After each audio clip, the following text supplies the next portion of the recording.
ભાવનગરમાંથી એક અત્યંત ચિંતાજનક અને કાયદો વ્યવસ્થાની સ્થિતિ પર સવાલો ઊભા કરતી ઘટના સામે આવી છે, જેને જોતા સવાલ એ થાય કે શું કાયદોનો ડર હવે ખતમ થવા જઈ રહ્યો છે? આવી જ કંઈક જૂથ અથડામણની ઘટના સામે આવતા કાયદાના હવે ધજાગરા ઉડતા જોવા મળ્યા છે. શું ને સમગ્ર મામલો, તેના વિશે વિગતે ચર્ચા કરીએ. નમસ્કાર, હું છું પ્રથમ મોદી, આપ જોઈ રહ્યા છો નિર્ભય. ભાવનગરમાં છેલ્લા ઘણા સમયથી જોવા જઈએ તો અસામાજિક તત્વો બેફામ બન્યા છે અને હવે મહુવા તાલુકાના વડલી ચોકડી નજીક બે જૂથો વચ્ચે થયેલી ભીષણ મારામારીએ સમગ્ર પંથકમાં સનસનાટી મચાવી દીધી છે. સામાન્ય ક્રિકેટ રમવાની બાબત અને જૂની અદાવતમાં એટલી હદે હિંસા ભડકી ઉઠી કે સરેઆમ રસ્તા પર ધોકા, પાઇપ અને તીક્ષ્ણ હથિયારો ઉછળ્યા હતા. આ બબાલમાં એક બે નહીં પરંતુ 7 લોકો ગંભીર રીતે ઈજાગ્રસ્ત થયા, જેમને લોહી લુહાણ હાલતમાં હોસ્પિટલ ભેગા કરવા પડ્યા હતા. આ ઘટનાએ સ્થાનિક તંત્ર અને પોલીસની સુરક્ષા વ્યવસ્થાના ધજાગરા ઉડાવી દીધા છે અને ભાવનગરમાં અસામાજિક તત્વો કેટલા બેફામ બન્યા છે તેનો અહીંયા પુરાવો આપી દીધો છે.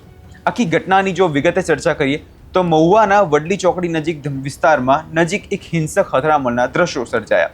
પોલીસ સૂત્રો પાસેથી મળતી માહિતી અનુસાર આ વિવાદ પાછળ કોઈ મોટું કારણ નહીં પરંતુ માત્ર ક્રિકેટ રમવા જેવી સામાન્ય બાબતે થયેલું મનદુખ હતું અને તેની સાથે જૂની અદાવત જવાબદાર હતી. જે મામલો સામાન્ય બોલાચાલી કે શાબ્દિક યુદ્ધથી શરૂ થયો હતો તે જોતામાં એટલો હિંસક બની ગયો કે બંને જૂથોના લોકો લાકડાના ધોકા વડે સામસામે આવી ગયા અને મારામારીના દ્રશ્યો સર્જાયા. જાહેરમાં થયેલી આ હુમલાને કારણે વડલી ચોકડી પર નાસભાગ મચી ગઈ હતી અને આસપાસના સ્થાનિક લોકોમાં પર ભારે ભયનો માહોલ ફેલાયો હતો.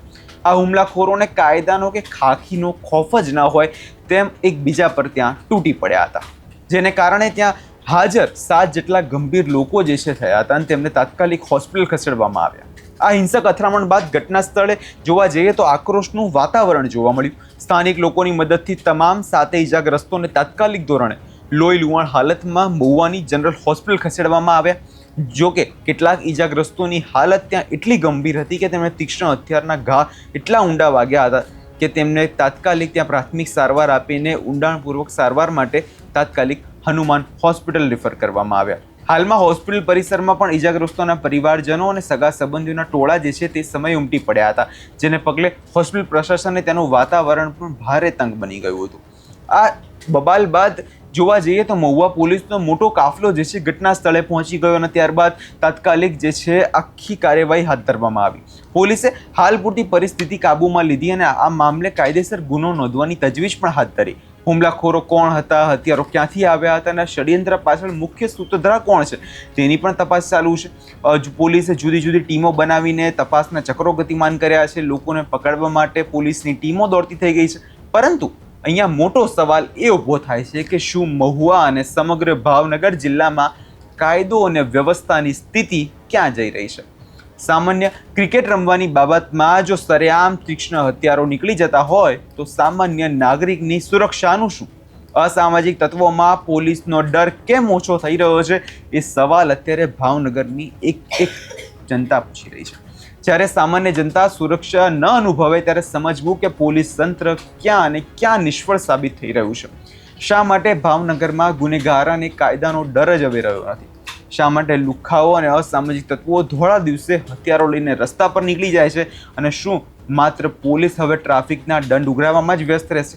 શું ગૃહ વિભાગ આ બાબતે અત્યંત જરૂરી પગલાં લેવાની જરૂર નથી?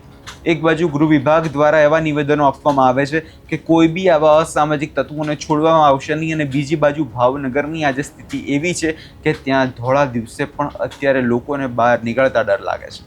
જો સગા ભાઈઓ જ એકબીજા પર તીક્ષ્ણ હથિયાર વડે હુમલો કરી દેતા હોય, સામાન્ય જનતાની સુરક્ષા કોના ભરોસે? સામાન્ય બોલાચાલીમાં લોકો હથિયારો નીકાળી દેતા હોય તો અત્યારે ગુજરાત જે સુરક્ષામાં આપણે અવ્વલ આવતા હોઈએ છીએ તે ગુજરાત હવે કઈ દિશામાં જઈ રહ્યું છે તેના પણ હવે સવાલ ઉઠે છે.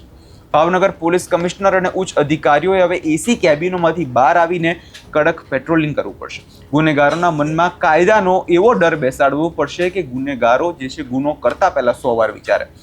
જે આખી ઘટના સામે આવી જેમાં ભાવનગર પોલીસ જોવા જઈએ તો આ કેસ એક લાલ બત્તી સમાન જ છે. જો હજુ પણ તંત્ર નહીં જાગે તો ભાવનગરમાં ગુનાખોરી ક્યાં જઈને અટકશે તેની કલ્પના કરવી પણ હવે મુશ્કેલ છે. આ વિષયમાં તમારો શું અભિપ્રાય છે અમને કમેન્ટ કરી ચોક્કસથી જણાવજો. અમારી ચેનલ નિર્ભય ન્યૂઝને લાઇક, શેર અને સબસ્ક્રાઇબ કરવાનું ભૂલશો નહીં.